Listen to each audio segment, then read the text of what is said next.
नमस्कार दोस्तों, मैं राहुल शिवारे आपका बहुत बहुत स्वागत करता हूं Mahatma Gandhi institute of civil services के इस ऑनलाइन एजुकेशन प्लेटफॉर्म में, जिसके माध्यम से हम प्रीलिम्स 2023 को टारगेट करते हुए जो यूनिट नंबर 10 की कमीशन वाला खंड है, उसमें एक एक कमीशन बिंदुवार तरीके से आपके सामने ला रहे हैं।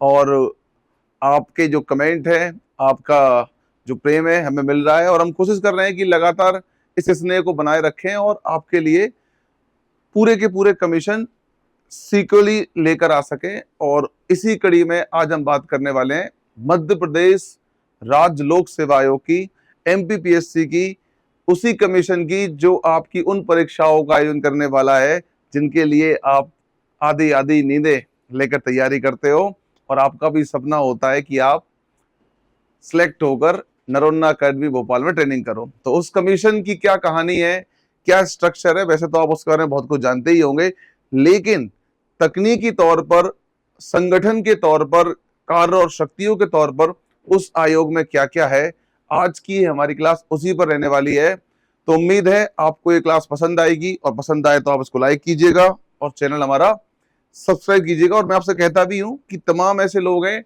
जो किसी कारण से वीडियो से वंचित रह जाते हैं, तो आपकी जिम्मेदारी भी है कि आप शेयर करके उन तक पहुंचाएं। तो देखिए, शुरू करते हैं क्लास आज की। टॉपिक आपके सामने है ही, मध्य प्रदेश लोक सेवा आयोग।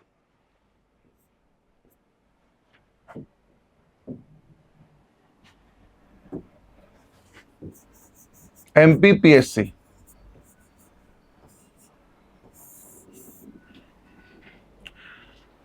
ध्यान दीजिएगा, कोई भी संस्था को जब हम पढ़ते हैं, चाहे वो संवैधानिक हो, वैधानिक हो, तो इस बात का हम ध्यान रखते हैं कि हमें ये बात क्लियरली पता हो कि वो संस्था आखिर बनाई क्यों गई है।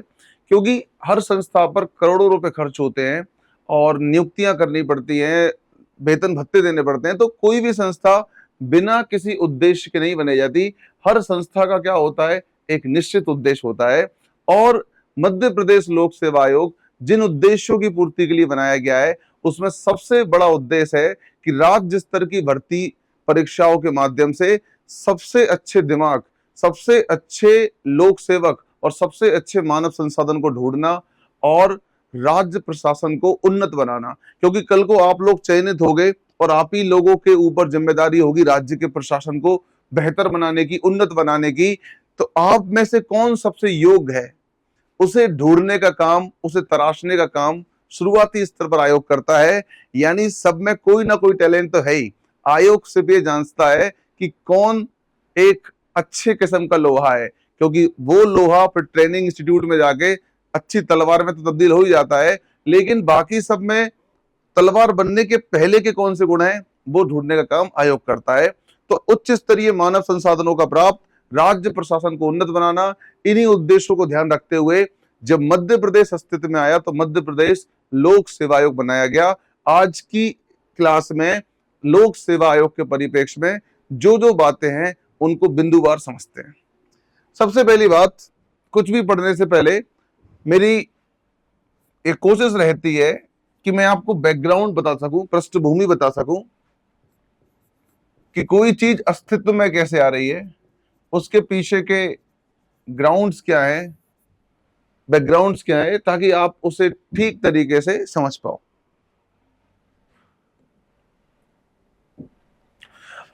जब हमने यूपीएससी वाली क्लास आप तक पहुंचाई तो आप इस बात को अच्छे से जानते हो कि उसमें हमने बताया कि भारत में सिविल सर्विसेज की शुरुआत जो है वो औपनिवेशिक काल में हुई।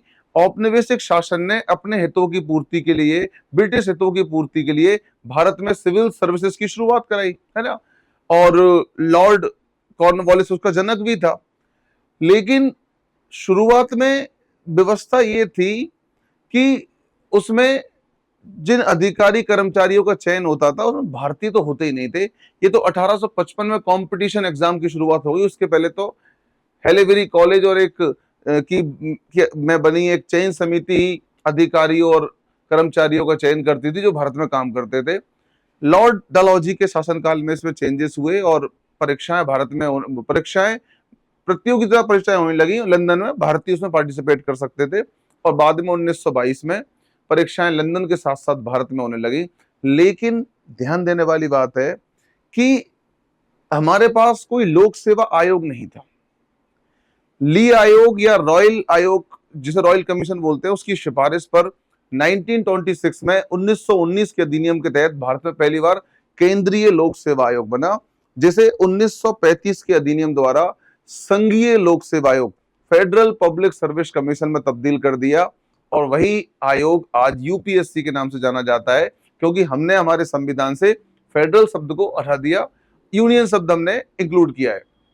लेकिन यहां आपको मैं बताना चाहूंगा कि इन सब डेवलपमेंट्स में बात तो हम केंद्रीय या संघीय आयोग की कर रहे थे, प्रांतीय आयोग की तो बात ही नहीं हो रही थी। इसके लिए आपको याद रखना है 1935 का भारत शासन अधिनियम, यहीं से निकलेगा आपका एमपीपीएससी। 1935 का भारत शासन अधिनियम या भारत शासन अधिनियम 1935, इसमें कई सारे प्रावधान थे, लेकिन इसका सबसे पहला प्रावधान था अखिल भारतीय संघ की स्थापना करना।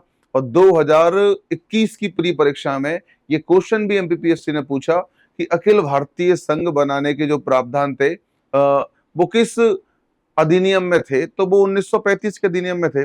जब हम अखिल भारतीय संघ की बात करते हैं तो सीधी सी बात है, एक इकाई तो हो जाएगी केंद्र और दूसरी हो जाएंगी प्रांत, लेकिन उस समय देसी रियासत भी होती थी। तो अखिल भारतीय संघ के परिप्रेक्ष्य में कहा गया कि एक इकाई केंद्र हो जाएगी और दूसरी इकाई हो जाएगी प्रांत और देसी रियासत, है ना।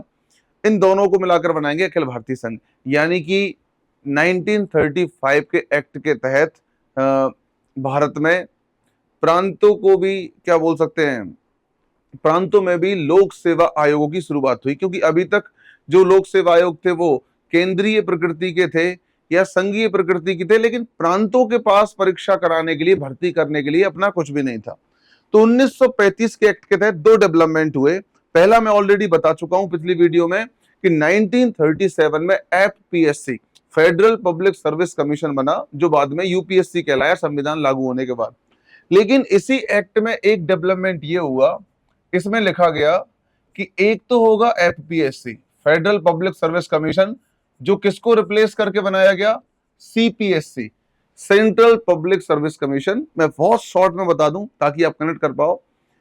1 अक्टूबर 1926 को बना केंद्रीय लोक सेवा आयोग, ली आयोग की सिफारिश पर, उसी को बोलते हैं CPSC, central public service commission.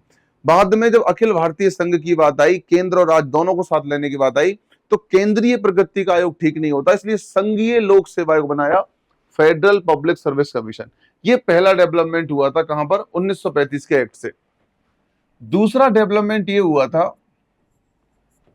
कि प्रांतों के लिए लोक सेवा आयोग होंगे, यानी कि प्रांतीय लोक सेवा आयोग, प्रोविडेंस पब्लिक सर्विस कमीशन, प्रांतीय लोक सेवा आयोग यानी पीएससी, पब्लिक सर्विस कमीशन, कि प्रांतों में भी क्या होंगे, लोक सेवा आयोग, प्रांतीय स्तर पर भर्ती कराने के लिए।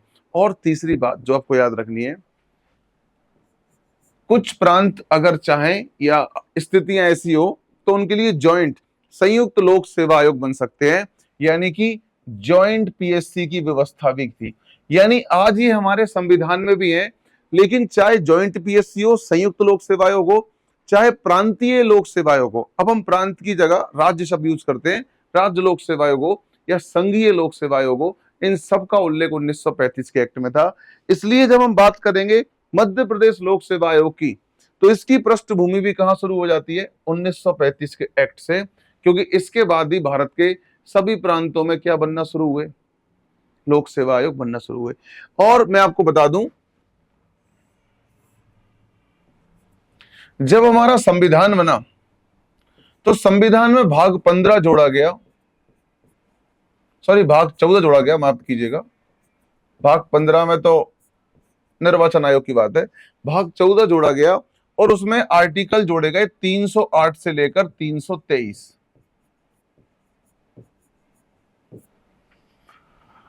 उसमें आर्टिकल 315 बहुत इंपॉर्टेंट था, क्योंकि आर्टिकल 315 ही वो आर्टिकल है जिसमें यूपीएससी और प्रत्येक राज्य के लोक सेवा आयोग का उल्लेख है, कि संघ स्तर पर संघ लोक सेवा आयोग और प्रत्येक स्तर पर राज्य लोक सेवा आयोग और 2 या अधिक प्रांतों या राज्यों के लिए संयुक्त लोक सेवा आयोग होगा। ये बात किस आर्टिकल में कही गई है? तो हमारा जब संविधान बना तो आपसे कभी कोई क्वेश्चन पूछे कि संविधान बनाते समय राज्यों के लिए लोक सेवा आयोग की व्यवस्था कहां की गई? भाई भाग 14 में की गई। किस आर्टिकल में की गई? 315 में। तो हमारा एमपीपीएससी भी किस आर्टिकल में हो जाएगा? 315 में। ये तो थी बात कि 1935 के एक्ट में पहली बार प्रांतों में लोक सेवा आयोग बने और संविधान लागू होने पर आर्टिकल 315 भाग 14 में उनका उल्लेख कर दिया और लिख दिया गया प्रत्येक राज्य अपने राज्य के नाम से राज्य लोक सेवा आयोग का गठन करेगा। जैसे हमारे राज्य का नाम मध्य प्रदेश है तो हमने मध्य प्रदेश के नाम से लोक सेवा आयोग बनाया, बिहार के नाम से बनाएगा बिहार लोक सेवा आयोग, और पंजाब के नाम से बनाएगा पंजाब लोक सेवा आयोग। तो ये 2-3 बातें बस आपको याद रखनी थी। अब हम एक एक करके पढ़ेंगे, एक एक करके पहले से पढ़ते हैं, फिर आखिरी में मैं पहले बता दूं आपको, आखिरी में हम उसकी क्रीम निकालेंगे जो आपके लिए रिवीजन या सिनॉप्सिस होगा। पहले इस आयोग को पूरा पढ़ लेते हैं, लेकिन पढ़ने के बाद में जो 10 चीजें मैं बताऊंगा वो आपके लिए सबसे वैल्यूएबल होंगी, वही आपके नोट्स भी हो जाएंगे, है ना। देखिए,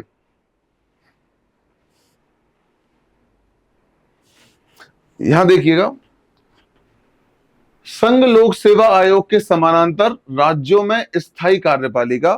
स्थायी कार्यपालिका का मतलब होता है, मतलब कार्यपालिका मतलब कि आप एक प्रकार से कह सकते हो शासन का वह अंग जो नीतियों के क्रियान्वयन से संबंधित है। और इसके 2 पक्ष होते हैं, अस्थायी कार्यपालिका और स्थायी। अस्थायी कार्यपालिका मतलब मंत्रिपरिषद, स्थायी कार्यपालिका मतलब अगर आप इसे कहें तो इसे लोक सेवक तंत्र कह सकते हैं या नौकरशाही भी कह सकते हैं। स्थायी कार्यपालिका हम किसे बोलेंगे? नौकरशाही को, और अस्थायी कार्यपालिका मंत्री परिषद को या सरकार को। कि निर्माण हेतु राज्य लोक सेवा आयोग का प्रावधान संविधान के भाग 14 में आर्टिकल 315 से 323 तक किया गया है ना। आयोग की बात 315 से 323 तक है, लेकिन भाग 14 शुरू होता है 308 से लेकर खत्म होता है 323 पर। यह पहली बात आपको याद रखनी है। दूसरा बिंदु, हमारे राज्य का पुनर्गठन हुआ 1 नवंबर 1956 को। आप जानते हो मध्य प्रदेश का स्थापना दिवस 1 नवंबर है। 1 नवंबर 1956 फजल आयोग राज्य पुनर्गठन आयोग की रिकमेंडेशन पर जो 14 राज्य बने थे, जिसमें भाषा एक बड़ा फैक्टर था, उसमें एक मध्य प्रदेश भी था। आप जानते ही हो, सीपी बरार, भोपाल, मध्य भारत की रियासतें, और इन सबको जोड़कर क्या बनाया गया? बुंदेलखंड की रियासतें, विंध्य क्षेत्र की और बघेलखंड की रियासतें, इन सबको जोड़कर बनाया गया हमारा मध्य प्रदेश, जो 1 नवंबर 1956 को आया। और याद रखिएगा, मध्य प्रदेश ही नहीं, कई सारे राज्य बने हैं, और मैं यहाँ से बहुत इंपॉर्टेंट बात आपको बता रहा हूँ, शायद आपको याद भी रहे और उससे बहुत कुछ जानकारी भी मिले। जब भी कोई राज्य बनता है, चाहे वो तेलंगाना हो, चाहे वो छत्तीसगढ़, झारखंड हो या हमारा मध्य प्रदेश हो, किसी भी राज्य में शासन के 3 अंग चाहिए होते हैं। एक जुडिशरी, दूसरा लेजिस्लेचर और तीसरा एग्जीक्यूटिव, यानी न्यायपालिका, विधायिका और कार्यपालिका। तो हमने 1956 में ही हमारा हाई कोर्ट बनाया, ठीक है। सबसे बड़ा न्यायालय राज्य का हाई कोर्ट ही होता है। हमने उसी समय बनाई मध्य प्रदेश विधानसभा, जो आज इंदिरा गांधी भवन कहलाती है। और हमारे यहाँ संसदीय व्यवस्था है, तो विधानसभा में जो सरकार बनाता है वही मंत्री परिषद का गठन करता है, मतलब विधानसभा में जिसकी पार्टी बहुमत में होती है। तो सरकार के लिए तो अलग से कुछ व्यवस्था बनाने की जरूरत नहीं है, वो सचिवालय से कनेक्ट होती है। तीसरा होता है स्थायी कार्यपालिका, यानी नौकरशाही या लोक सेवक तंत्र जो है, उनके लिए क्या व्यवस्था है? उनके लिए बनता है राज्य लोक सेवा आयोग। और मैं यही बताना चाह रहा हूं कि 1 नवंबर 1956 के राज्य पुनर्गठन तथा नवीन मध्य प्रदेश के निर्माण के बाद कानून 1956, कौन सा कानून मैं लिख दे रहा हूं? राज्य पुनर्गठन अधिनियम।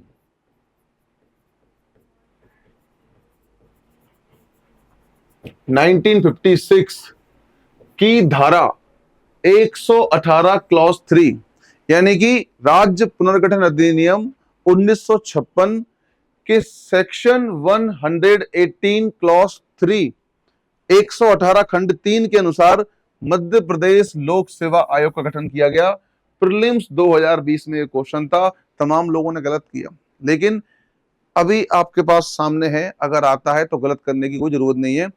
राज्य पुनर्गठन अधिनियम 1956, जिसके तहत 14 राज्य बने और 6 केंद्र शासित बने, उसमें बहुत सारी बातें लिखी हुई थी कि इन राज्यों में विधानसभा, लोक सेवा आयोग, जुडिशरी कैसे बनेगी, गठन होगा।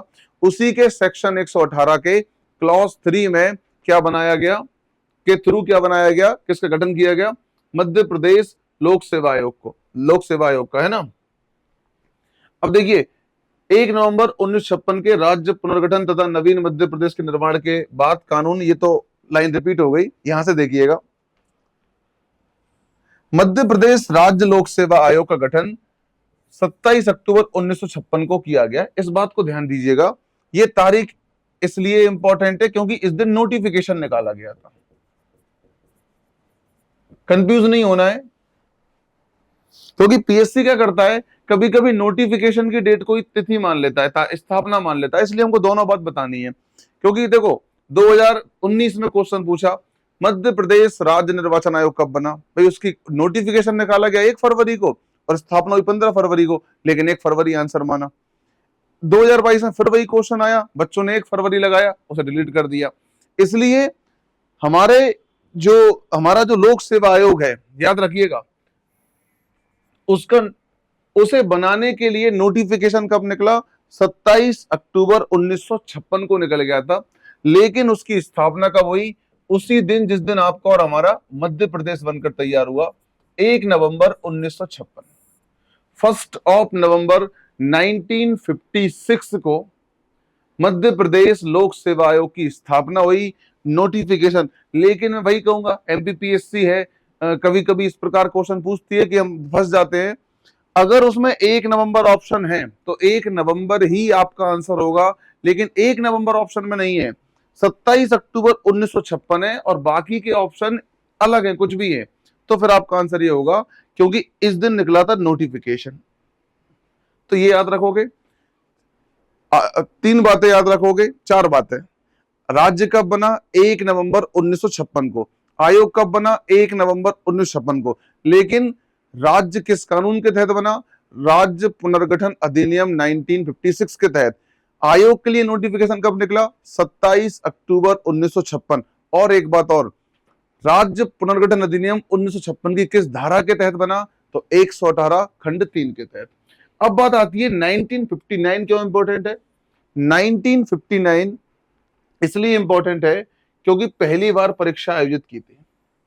मध्य प्रदेश लोक सेवा आयोग एमपीपीएससी जो 17 दिसंबर को आपकी परीक्षा लेने वाला है 2023 में, आपसे पूछे कि उसकी पहली परीक्षा कब हुई थी, तो 1959 में हुई थी। और इसका कहां पर हेडक्वार्टर है, इंदौर में। हम जिस जगह से ये वीडियो रिकॉर्ड कर कर आप तक भेज रहे हैं वो भी इंदौर में है, आयोग से कुछ ही किलोमीटर की दूरी पर है। तो आप जानते हैं मध्य प्रदेश सरकार के लगभग सारे जो कमीशन है या संस्थाएं भोपाल में हैं, लेकिन कुछ एक अपवाद है, उनमें से एक है आपका क्या बोलते हैं, मध्य प्रदेश पीएससी का हेडक्वार्टर, जो कि कहां पर है, इंदौर में। ऐसे ही महालेखाकार कार्यालय ग्वालियर में है ना। अब ध्यान दीजिएगा, आगे बढ़ते हैं। इसमें आयोग की संरचना की बात करें, इसमें बहुत कंफ्यूजन है। हम इसे नॉर्मली बता सकते थे आपको, लेकिन हम पूरा बिंदुवार क्यों बता रहे हैं, क्योंकि यहां से 1-2 क्वेश्चन ऐसे आए हैं जिनके आंसर आयोग के पास भी पता नहीं किस प्रकार से थे, तो और कंफ्यूजन बढ़ गया।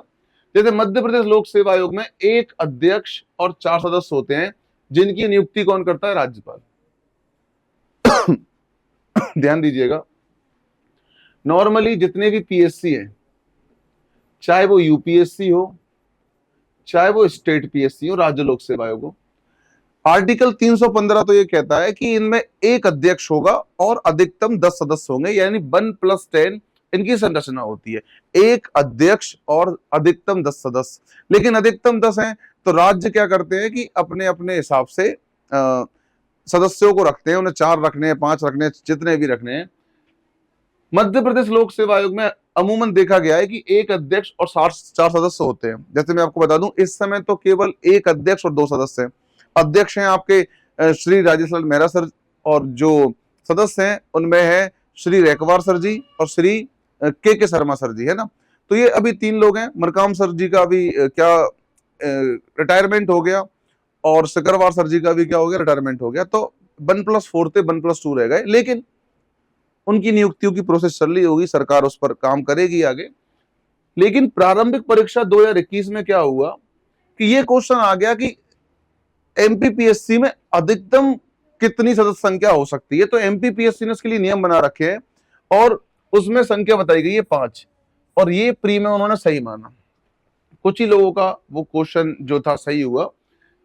लेकिन आपको याद रखना है, आज अगर एमपीपीएससी की बात हो रही है तो आपको खुलकर कहना है, पीएससी कह चुका है कि एक अध्यक्ष है और अधिकतम 5 सदस्य होते हैं। 1+5 इसकी संरचना है, स्ट्रक्चर है ना। आयोग के आधे सदस्यों को केंद्र अथवा राज्य सरकार के अधीन न्यूनतम 10 वर्ष करने का अनुभव हो, ये लिखा हुआ है। कोई निश्चित योग्यता तो नहीं होती राज्य लोक सेवा आयोग में, लेकिन ये लिखा हुआ है कि आयोग के जो अध्यक्ष सदस्य हैं उनमें 50% तो ऐसे हों, यानी आधे सदस्य तो ऐसे हों जिनके पास 10 वर्ष का प्रशासनिक अनुभव हो, काम करने का अनुभव हो, या तो केंद्र सरकार के अधीन या राज्य सरकार के अधीन। तो ये इनडायरेक्टली या कह सकते हैं एक योग्यता मांगी गई है। निश्चित योग्यता है तो ऐसी कुछ नहीं है। अब बात आती है सदस्यों की नियुक्ति की।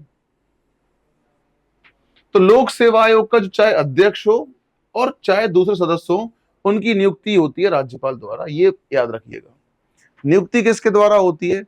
राज्यपाल के द्वारा होती है। ये आपको ध्यान रखना है। दूसरी बात, लोक सेवा आयोग जो है उसके कार्यकाल की बात करें तो उसका कार्यकाल है 6 साल। यहां पर ऐसा लिखा है, मैं यहां लिख दूं 662। यानी चाहे अध्यक्ष हो या सदस्य हो, वो 62 वर्ष की उम्र से ऊपर पद धारण नहीं कर सकते, लेकिन अधिकतम काम 6 वर्ष तक कर सकते हैं। यानी या तो आपको आयोग में अध्यक्ष या सदस्य के पद पर रहते हुए 6 वर्ष का कार्यकाल आपने पूरा कर लिया हो, या आपकी फिर उम्र 62 हो गई हो। लेकिन यहां मैं बताना चाहूंगा, मध्य प्रदेश लोक सेवा आयोग में जो अध्यक्ष है वो दोबारा उसी पद पर पुनर्नियुक्ति नहीं हो सकती उसकी। इसी प्रकार जो आयोग में सदस्य हैं वो दोबारा सदस्य नहीं बन सकते। हाँ, ये हो सकता है कि जो सदस्य है वो अध्यक्ष हो जाए। जैसे वर्तमान अध्यक्ष है श्री मेहरा सर, वो पहले आयोग में सदस्य थे, अब वो अध्यक्ष हो गए। उसी प्रकार अभी जो सदस्य हैं हो सकता है कि वो अध्यक्ष हो जाए। तो सदस्य दोबारा सदस्य के रूप में पुनर्नियुक्त नहीं होंगे, लेकिन अध्यक्ष के रूप में हो सकते हैं। और अध्यक्ष दोबारा अध्यक्ष के रूप में पुनर्नियुक्त नहीं हो सकता, लेकिन 3 स्थितियां उसके ये है। वो यूपीएससी में मेंबर बन सकता है, वो यूपीएससी का अध्यक्ष बन सकता है, या वो किसी दूसरे लोक सेवा आयोग में अध्यक्ष बन सकता है। दूसरे लोक सेवा आयोग में मेंबर नहीं बनेगा, बनेगा अध्यक्ष ही। जैसे प्रदीप जोशी सर थे, वो छत्तीसगढ़ पहले वो एमपीपीएससी के अध्यक्ष रहे, 2008 की बात है। बाद में वो छत्तीसगढ़ पीएससी में भी अध्यक्ष रहे। और फिलहाल जो मनोज सोनी जी हैं यूपीएससी के अध्यक्ष, उनके पहले जो अध्यक्ष थे वो प्रदीप कुमार सोनी जी थे, सॉरी प्रदीप जोशी जी थे, माफ कीजिएगा। तो अध्यक्ष दूसरे आयोग में यूपीएससी जा सकता है, सदस्य अध्यक्ष बन सकता है। मेरी बात मेरे हिसाब से आप समझ गए होंगे ना। चलिए, लिखा हुआ है पुनर्नियुक्ति, तो कोई भी व्यक्ति जिसने एक बार लोक सेवा आयोग में सदस्य के रूप में पद धारण कर लिया है, पुनर्नियुक्ति नहीं होगी। सदस्य नहीं बनेगा, लेकिन अध्यक्ष बन सकता है। अध्यक्ष नहीं बनेगा उसी आयोग में, लेकिन दूसरे किसी राज्य में या यूपीएससी में अध्यक्ष या सदस्य के रूप में काम कर सकता है। ठीक है, आगे बढ़े इसमें हम लोग। अगर एमपीपीएससी के अध्यक्ष या सदस्य को अपना इस्तीफा देना हो तो इस्तीफा किसको देंगे? वो राज्यपाल को। ये बहुत याद रखिएगा बात, क्योंकि यहाँ इस्तीफा देने की बात आ रही है। नियुक्ति राज्यपाल ने की है तो इस्तीफा भी किसको देंगे? राज्यपाल को, चाहे वो अध्यक्ष हो या सदस्य हो, है ना। इसके बाद बात आता है, एक शब्द लिखा हुआ है निष्कासन और एक शब्द लिखा हुआ है निलंबन। निष्कासन या निलंबन यानी पद से हटाना हो या निलंबित करना हो, तो ये अधिकार किसके पास है? देखिए, लोक सेवा आयोग, हम एमपीपीएससी की बात कर रहे हैं, और कोई भी राज्य लोक सेवा आयोग हो, सब पर समान नियम लागू होते हैं, क्योंकि संवैधानिक व्यवस्था है। देखिए, लोक सेवा आयोग के अध्यक्ष या किसी अन्य सदस्य को भारत के राष्ट्रपति द्वारा उसके कार्यालय से हटाया जा सकता है। हटाएगा कौन? राष्ट्रपति। लेकिन ऐसे ही नहीं, सुप्रीम कोर्ट की जांच उपरांत।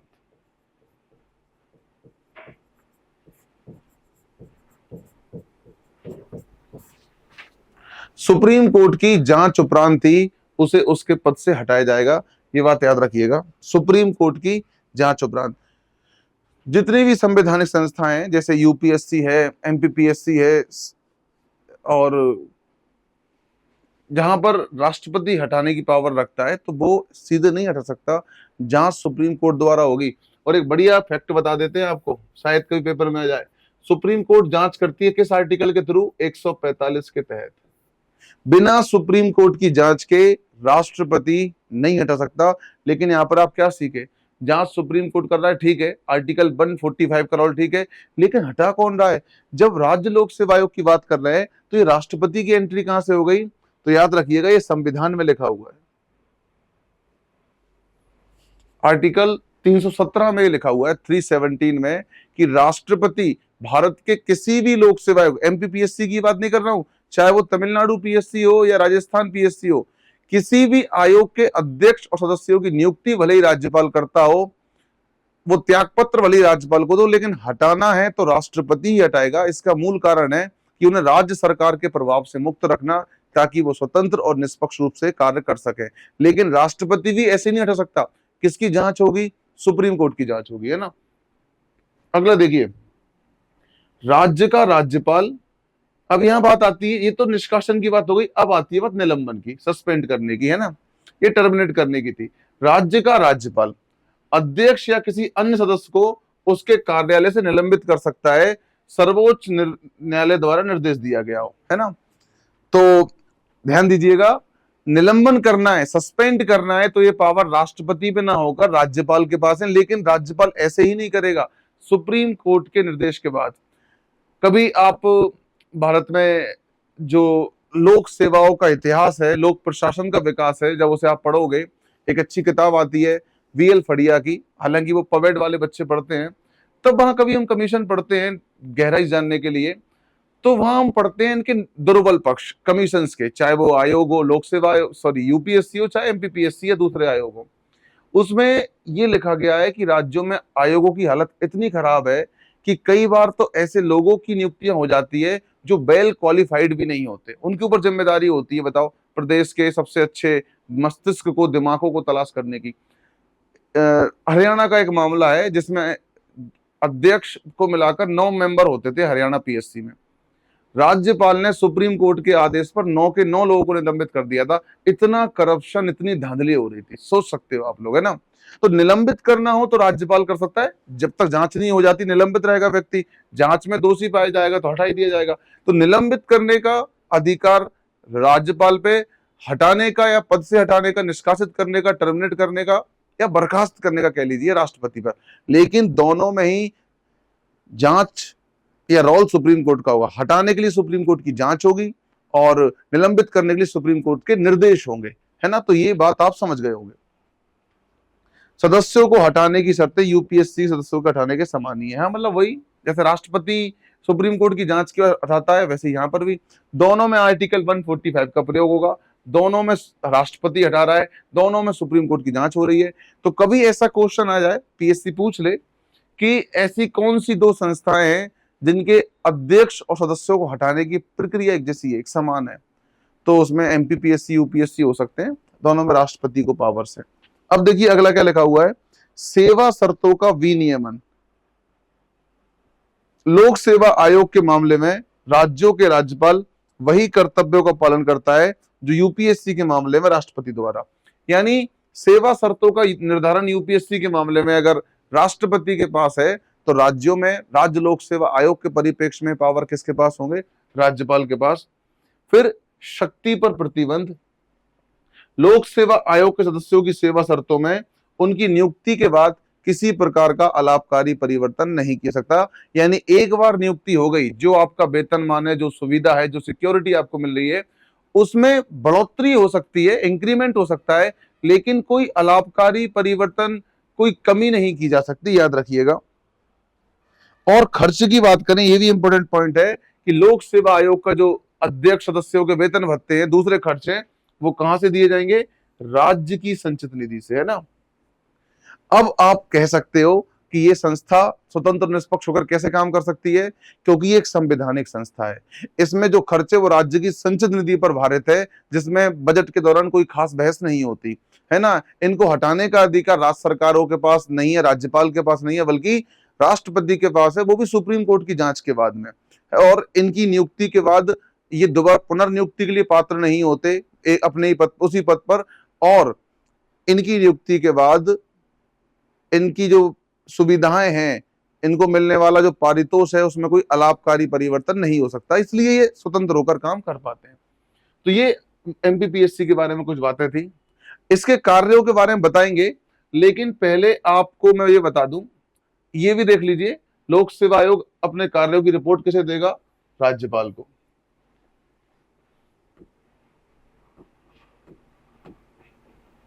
सब चीजें पढ़ेंगे हम, एक भी स्लाइड, हर स्लाइड पर आपके लिए इंपॉर्टेंट चीज है, लेकिन मैं आपको आपके नोट्स मेकिंग के लिए, याद रखने के लिए एमपीपीएससी का पूरा फॉर्मेशन बता दे रहा हूं, ताकि आपको दिक्कत नहीं होगी।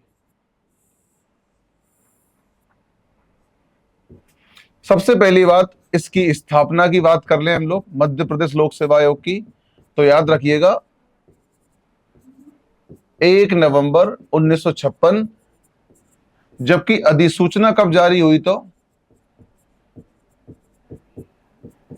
27 अक्टूबर 1956। ठीक है। और स्थापना कैसे? राज्य पुनर्गठन अधिनियम 1956 के धारा 118 के क्लॉज 3 के तहत। पहली परीक्षा कब हुई? तो 1959 में।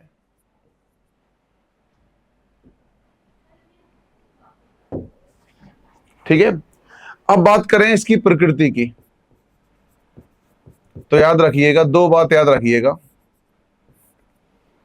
एक तो आयोग संवैधानिक संस्था है, संवैधानिक संस्था। और क्यों है?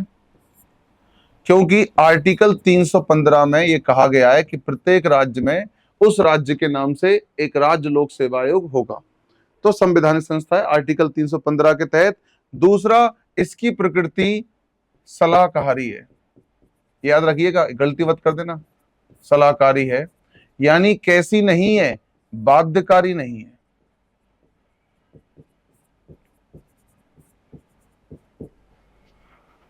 और अगर बात करें कि इसके सबसे पहले उपबंध कहां मिलते हैं, तो 1935 के एक्ट में, याद रखिएगा।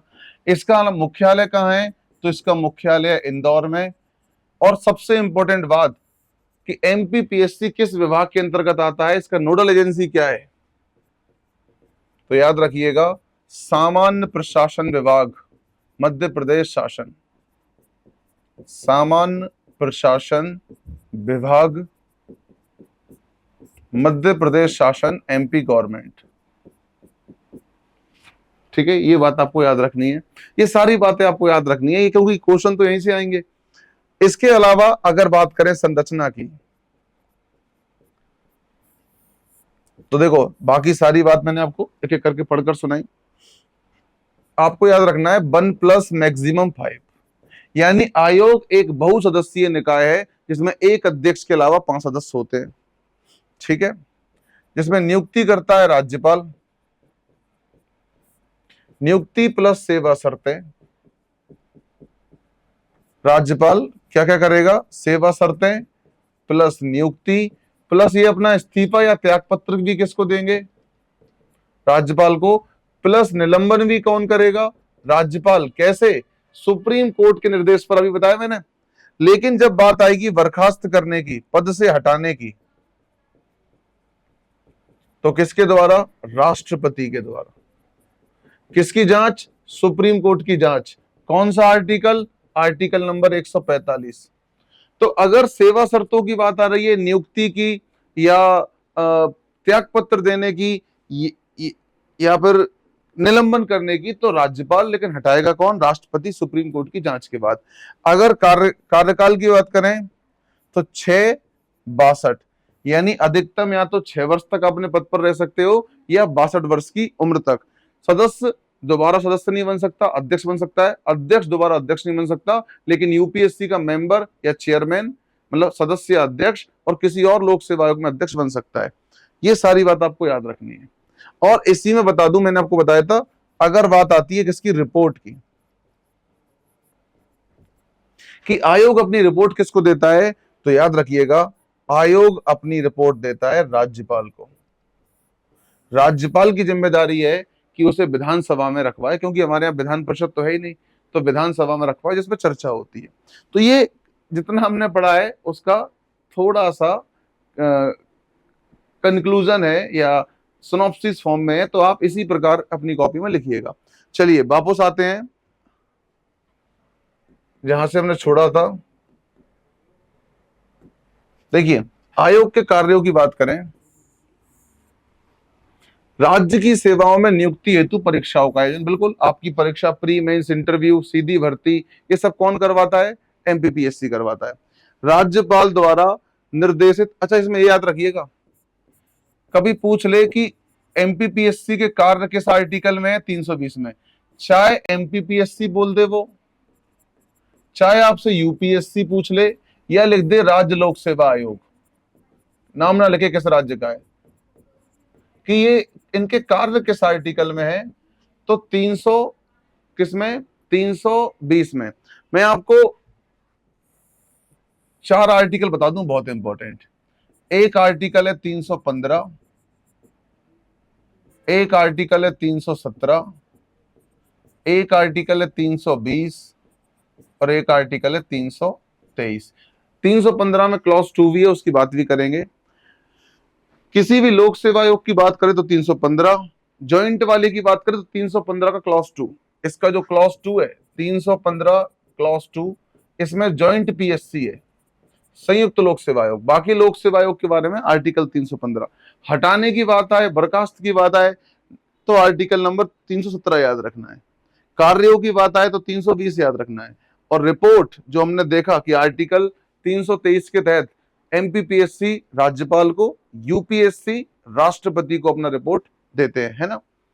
तो राज्यपाल द्वारा निर्देशित किसी विषय पर सलाह देना, अगर राज्यपाल सलाह मांगता है तो सलाह देने का काम करता है। कार्मिक प्रबंधन, यानी इसको हमारे यहाँ बोलते हैं सामान्य प्रशासन प्रबंधन के तहत निम्नलिखित विषयों पर आयोग परामर्श देता है। एक तो होता है एक सेवा से दूसरी सेवा में हस्तांतरित। एक सेवा से दूसरी सेवा में व्यक्ति जाता है तो उसके लिए क्या प्रक्रिया हो, इसके लिए अगर सलाह मांगी गई हो आयोग से तो आयोग सलाह देता है। जैसे आप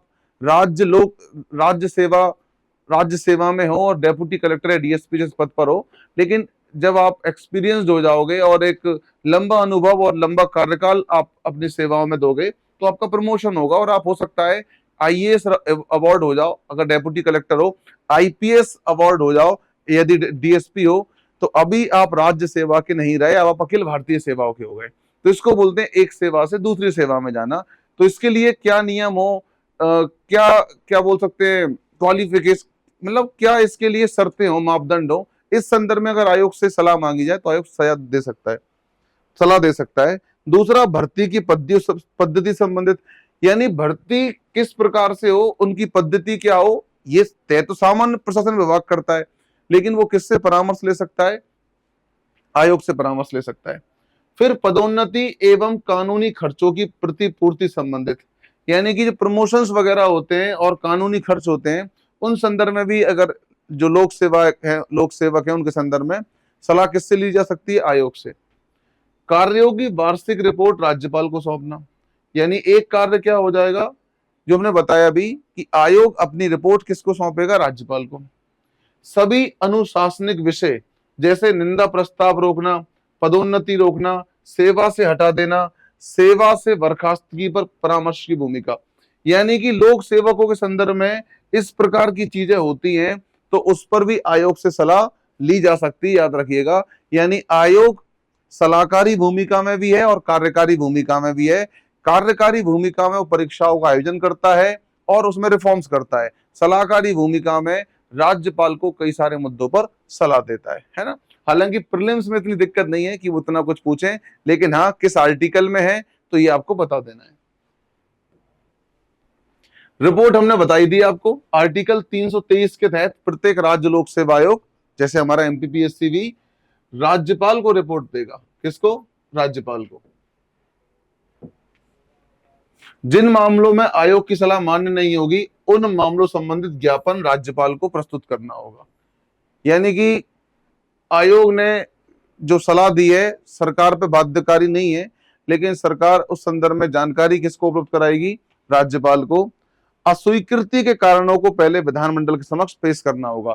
यानी विधानमंडल में, विधानसभा में बताना होगा कि आप किन कारणों से उसे नहीं स्वीकार कर रहे हो, ये कारण बताना होगा और राज्यपाल को उसकी जानकारी देनी होगी। तो इसमें आपको याद रखना है, रिपोर्ट किसको दी जाती है? राज्यपाल को। वो कहाँ रखता है? विधानमंडल में। और उसमें जो सिफारिश है, अगर सरकार उन्हें नहीं मानती तो पहले विधानमंडल में कारण बताना होगा, फिर राष्ट्रपति उस राज्यपाल को जानकारी देनी होगी। और ये सब कहानी लिखी हुई है किस आर्टिकल में? 323 में। सेवा अवधि समाप्त होने पर पुनः नियुक्तियां तो मैंने आपको बता ही दिया है। तो यूपीएससी का अध्यक्ष भारत सरकार की या किसी राज्य सरकार के अधीन किसी अन्य पद पर रोजगार हेतु पात्र नहीं होगा। अब यूपीएससी का अध्यक्ष, यूपीएससी से बड़ा तो कोई आयोग है ही नहीं, तो वो कहीं और फिर नियोजन के लिए पात्र नहीं होगा। लेकिन अगर लोक सेवा आयोग की बात हो रही है, किसी भी राज्य का लोक सेवा आयोग, चाहे वो एमपीपीएससी हो, उसका अध्यक्ष यूपीएससी का अध्यक्ष बन सकता है या सदस्य बन सकता है या किसी लोक सेवा आयोग का अध्यक्ष बन सकता है। ये मैंने आपको शायद 3-4 बार बता दी। और सदस्य जो है वो अध्यक्ष बन सकते हैं एमपीपीएससी के, किसी और आयोग में अध्यक्ष मेंबर बन सकते हैं, यूपीएससी के मेंबर बन सकते हैं। लेकिन यूपीएससी का जो मेंबर है वो केवल यूपीएससी में अध्यक्ष बन सकता है और दूसरे पद पर नियोजित नहीं होगा। हाँ, ये भी है कि यूपीएससी का मेंबर किसी राज्य के लोक सेवा आयोग में अध्यक्ष भी बनाया जा सकता है। ठीक है, तो भारत सरकार या किसी राज्य सरकार के अधीन अन्य रोजगार हेतु पात्र नहीं होगा एक बार जब उनका कार्यकाल पूरा हो जाता है। ठीक है, फिर तथ्य तो आपको बताइए, मुख्यालय कहां पर है? इंदौर में है एमपीपीएससी का। पहले अध्यक्ष डीवी रेगे साहब थे, 1956 से 57 तक रहे। वर्तमान अध्यक्ष श्री राजेश लाल मेहरा सर जी हैं। प्रथम परीक्षा का आयोजन 1958 में 59 में संपन्न हुआ, क्योंकि पूरी साल भर की प्रोसेस है। नरोन्ना प्रशासकीय एवं प्रबंधकीय अकादमी भोपाल में, जो सबसे बड़ा ट्रेनिंग इंस्टीट्यूट है मध्य प्रदेश का, आरसीपीवी, पूरा नाम क्या है? आरसीपीवी नरोन्ना अकादमी। आरसीपीवी मध्य प्रदेश सरकार में दूसरे मुख्य सचिव रहे थे, 2 बार सचिव रहे थे, उन्हीं के नाम पर यह अकेडमी का नाम रखा गया है। और यह अकादमी कहां पर है? भोपाल में है। इसे मध्य प्रदेश की लवासना भी बोलते हैं ना। अब देखो, अध्यक्षों में किसे याद रखोगे आप? सबको याद रखना तो बहुत मुश्किल है, इसलिए डीवी रेगे साहब को याद रख लेना। और मेरे हिसाब से आप प्रदीप कुमार जोशी जी को याद रख लेना, क्योंकि यूपीएससी के भी अध्यक्ष रहे, अभी सेकंड लास्ट मनोज सोनी जी के पहले। आप अशोक कुमार पांडे जी को याद रख सकते हो, इन्होंने एमपीपीएससी में बहुत रिफॉर्म किए। इनके समय पर ही एमपीपीएससी ट्रैक से भटक गया था। 12-13 की परीक्षाएं 15-16 में हुई, उसे ट्रैक पे लाने का काम इन्होंने किया। 2012 में जो दिक्कतें हुई थी, पेपर लीक वगैरह कांड हुए थे, बाकी उनको मैनेज करके पीएससी को पटरी पे लाना, कई सारी परीक्षाएं कराना, उसके लिए अशोक कुमार पांडे जी को याद रखा जाता है। और वर्तमान में कौन है? श्री राजेश लाल मेहरा जी, है ना। तो राजेश लाल मेहरा जी वर्तमान अध्यक्ष हैं, 18 नंबर के। ये कुछ नाम आप याद रख सकते हो, बाकी आप स्वतंत्र हो, आप पूरी लिस्ट याद कर सकते हो। लेकिन पूरी लिस्ट याद कर भी लो तो प्रैक्टिकली संभव नहीं हम याद रख सकें, इसलिए वो कभी कभी लॉजिकली आंसर ठीक हो जाता है या हम जो सोच के जाए वो आ जाए। लेकिन कोई दावा करे कि मैं लिस्ट याद करके जा रहा हूं, तो 20 आयोग हैं, सुप्रीम कोर्ट है, हाई कोर्ट है, राष्ट्रपति है, राज्यपाल है, मुख्यमंत्री, किस किस की लिस्ट याद करोगे?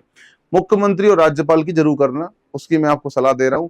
यहाँ पर बहुत जरूरत नहीं है, ऐसे क्वेश्चन आते भी हैं तो वो किसी के ठीक नहीं होते, इसलिए बहुत ऊर्जा इन पर खत्म नहीं करनी है, वरना क्या होगा, आप वो ऊर्जा कहीं और लगाओगे तो शायद पूरा विषय आपको याद हो जाए या एक टॉपिक आपको तैयार हो जाए। ठीक है, देखिए वर्तमान संरचना देख लीजिए। श्री राजेश लाल मेहरा सर जो है 18 नंबर के अध्यक्ष हैं। एक सदस्य श्री चंद्रशेखर रेकवार जी, और एक है ये तो अब नहीं रहे, ये रिटायर्ड हो गए, ये रिटायर्ड हो गए, मैं अपडेट कर देता हूं। और इस समय दूसरे हैं के शर्मा सर, क्योंकि इस समय इंटरव्यू चल रहे हैं। 3 ही बोर्ड बने हुए हैं, के शर्मा जी का बोर्ड, रेगवार सर जी का बोर्ड और मेहरा जी का बोर्ड। बाकी ये सदस्य रिटायर हो चुके हैं। सदस्य कौन, सॉरी सचिव कौन है? प्रबल सिपाहा जी। उप सचिव है राखी सहाय, याद रखिएगा। ये रिटायर्ड हो चुके हैं तो उनको आपको याद रखने की आवश्यकता नहीं है, हालांकि ये भी उतनी सम्माननीय है हमारे लिए। फिर एमपीपीएससी की तो बात हो गई, अब यूपीएससी की भी हो गई। इसी में एक आयोग और है, उसे जोड़ लें, पीएससी इससे क्वेश्चन पूछ लेता है। सबसे ज्यादा क्वेश्चन गलत होने की संभावना इसी की है, और वो कैसे है जब आप इस बात को जानोगे तो मैं आपको बताऊंगा। संयुक्त लोक सेवा आयोग, ज्वाइंट पीएससी, आपको पता ही है कि कभी कभी भारत में, कभी कभी क्या कई बार भारत में एक राज्य से दूसरा राज्य बना है। एमपी से सीजी बना, उत्तर प्रदेश से उत्तराखंड बना जो पहले उत्तरांचल था, और झारखंड बना बिहार से, इसी प्रकार तेलंगाना बना आंध्र प्रदेश से, और हरियाणा बना पंजाब से। समय समय पर भाषा के आधार पर, डेवलपमेंट के नाम पर और तमाम कारणों से राज्य बनते बिगड़ते रहे हैं हमारे यहाँ। तो कभी कभी स्थिति ये होती है कि तुरंत नए लोक सेवा आयोग नहीं बन पाते, तो 2 या अधिक राज्यों के लिए कॉमन कमीशन या पब्लिक सर्विस कमीशन बनाए जा सकते हैं। इसलिए संविधान निर्माताओं ने पहले ही व्यवस्था कर दी थी संयुक्त लोक सेवा आयोग, यानी ऐसा लोक सेवा आयोग जिसमें 2 या उससे अधिक राज्यों की भूमिका हो। तो इसके लिए संविधान में आर्टिकल है 315। यहां मैं जो बता रहा हूं ध्यान सुनिएगा। संविधान का आर्टिकल आपको 315 याद तो रखना है, बल्कि 315 का क्लॉज 2 याद रखना है, क्योंकि 315 में यूपीएससी और राज्यों के लोक सेवा आयोग की बात है, जबकि 315 के क्लॉज 2 में बात की गई है किसकी? संयुक्त लोक सेवा आयोग की। और इसमें मैं कुछ भी बताऊं उससे पहले बता दूं, इसके लिए भी आपको याद रखना होगा भारत शासन अधिनियम 1935।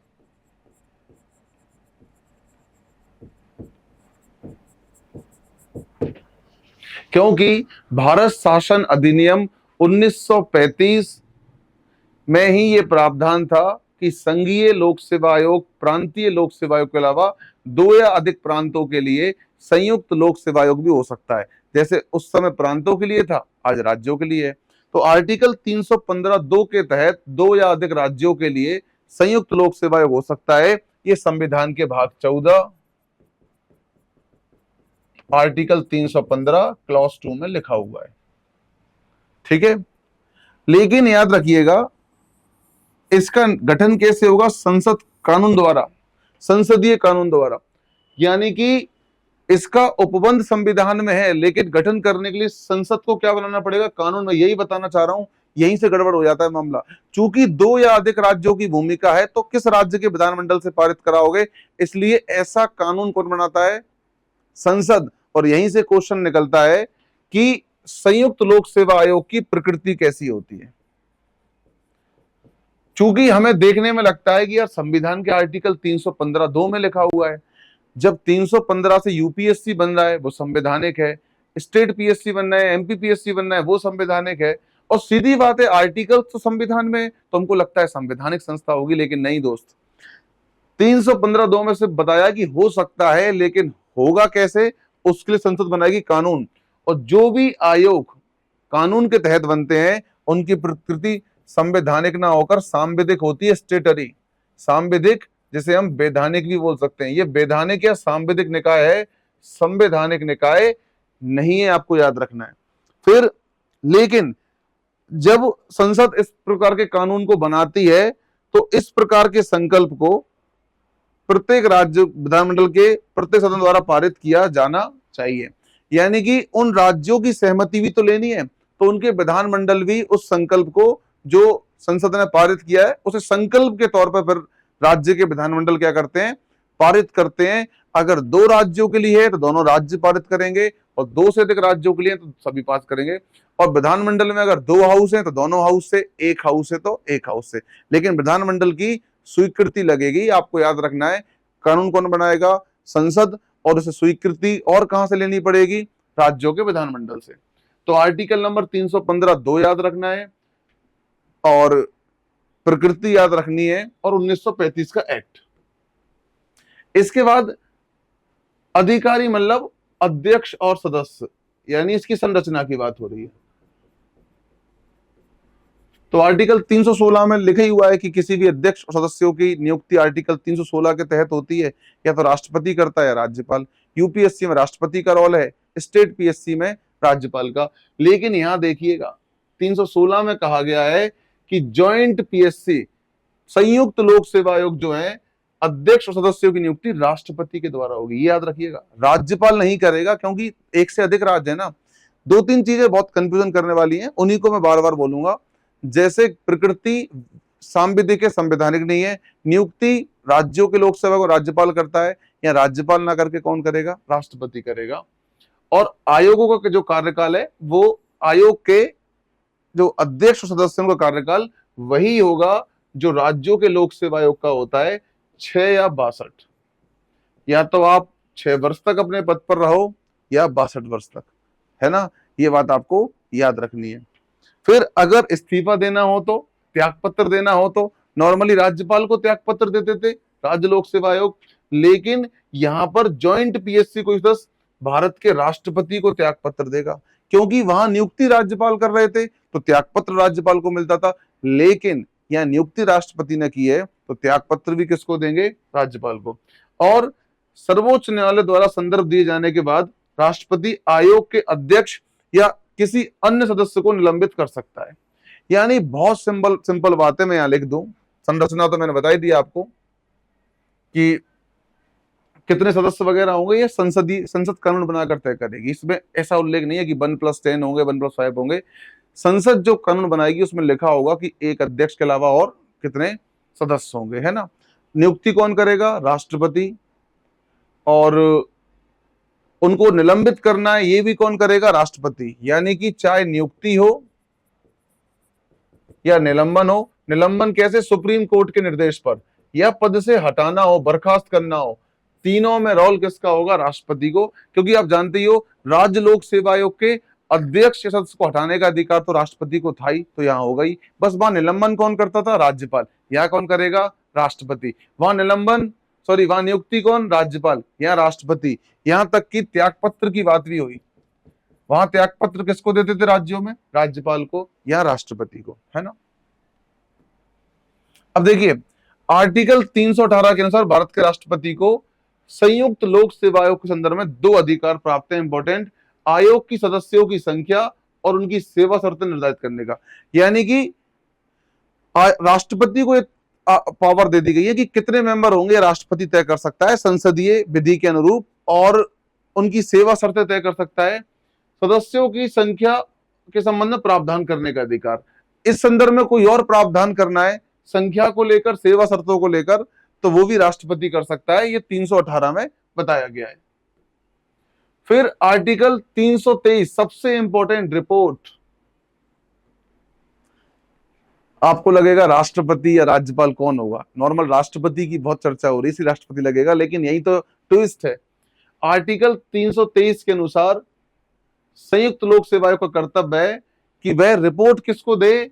राज्यों के राज्यपालों को। किसको? राज्यों के राज्यपालों को। यानी कि मान लीजिए ये लिखा हुआ है वर्ष 1966 में पंजाब से अलग होकर हरियाणा जब एक राज्य बना, तो हरियाणा और पंजाब के लिए कुछ समय के लिए एक संयुक्त लोक सेवा आयोग था, अल्पकालीन संयुक्त लोक सेवा आयोग।